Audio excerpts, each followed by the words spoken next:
రామన్నను గాయపరుస్తారో కేసీఆర్ని గాయపరుస్తారో జాగ్రత్తగా ఉండండి. రామన్న నేను చెప్పేది ఏం లేదు, జాగ్రత్తగా ఉండండి, కేర్ఫుల్గా ఉండండి. అట్ ద సేమ్ టైం ఈ హరీష్ రావు గారి కారణంగా గమ్మత్ ఏముంటుందంటే, ఒకసారి హంపీకి పోతారు వీళ్ళందరూ, మీ అందరూ తెలుసు ఆ స్టోరీ. హంపీకి పోయి పాటలు పాడుకుంటారు, మొత్తము చాలా మంది కలిసి కేసీఆర్ గారిని చాలా అవమానకరంగా మాట్లాడతారు, ఒక పార్టీని వెనుపోటు పడదామని డిజైన్ చేశారు. ఇదంతా వీరికి తెలుసు, హరీష్ రావు గారికి తెలుసు. నేను ఆ రోజు సాక్ష్యం ఉన్న హరీష్ అన్న వచ్చి లిటరల్లీ రామన్న చేతులు పట్టుకొని, అరే మామయ్యకి చెప్పురా, సింక్ ఆర్ సేల్, నేను మామయ్యతోనే ఉంటా అని చెప్పి అక్కడ మాట్లాడుకున్న వాళ్ళందరూ రెడ్డిసార్ దగ్గర అవుట్ చేసిండి. ఆ తర్వాత పర్యవసానంలో ఈటల రాజేంద్ర అన్న బయటికి వెళ్ళడం.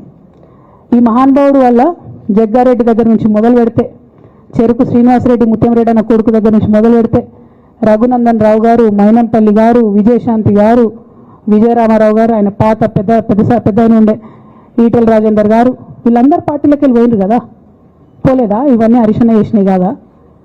ఆనాడు దుబ్బాక ఉప ఎన్నిక ఎందుకు ఓడిపోయినాం? దుబ్బాక ప్రజలకు ఇప్పటికి కూడా గుర్తుంటుంది.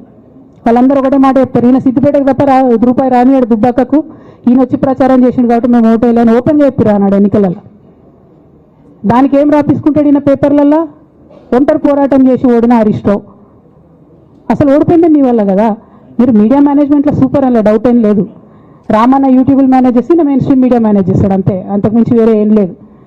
నేను రామన్నని రిక్వెస్ట్ చేస్తున్నా, మీరు కూడా ఆ స్కిల్ నేర్చుకోండి అన్న. అట్లనే ఈటల రాజేందర్ గారు ఉప ఎన్నిక దగ్గరుండి హరీష్ అన్న గెలిపిలేదా అండి ఈటల రాజేందర్ని? ఆనాడు పీసీసీ అధ్యక్షుడిగా ఉండి రేవంత్ రెడ్డి గారు ఏమంటారు, కాంగ్రెస్ పార్టీ ఓడిపోతుంది వీడా అని చెప్పారు. ఆయన ముందే డిక్లేర్ చేసిండు, ముందే చేతులు ఎత్తేసిండు. హరీష్ అన్న ఆడ పోయి కూర్చొని మరి ఈటల రాజేందర్ అన్నని గెలిపించొచ్చాడు. ఈ బంధం రేవంత్ రెడ్డి గారిది హరీష్ రావు గారు అప్పటి నుంచి కొనసాగుతుంది, కొత్త బంధం ఏం కాదు ఇది.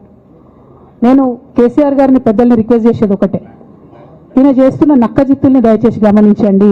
ఇవాళ నేను బయట పోతా కావచ్చు, నాదేముంది, ఉద్యమంలోకి వెళ్ళి వచ్చినా వాళ్ళ ఉద్యమంలోకే పోతా, నాకు భయం ఏముంటుంది, నాకు ఎన్నడూ పదవుల మీద ఆశ లేదు.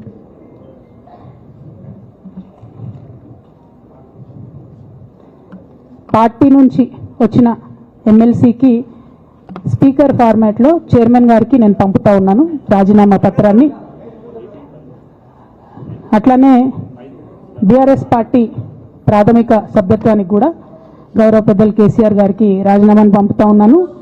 దీన్ని మన రావుల చంద్రశేఖర్ రెడ్డి గారికి తెలంగాణ భవన్కి వారికి నేను పంపుతా ఉన్నాను.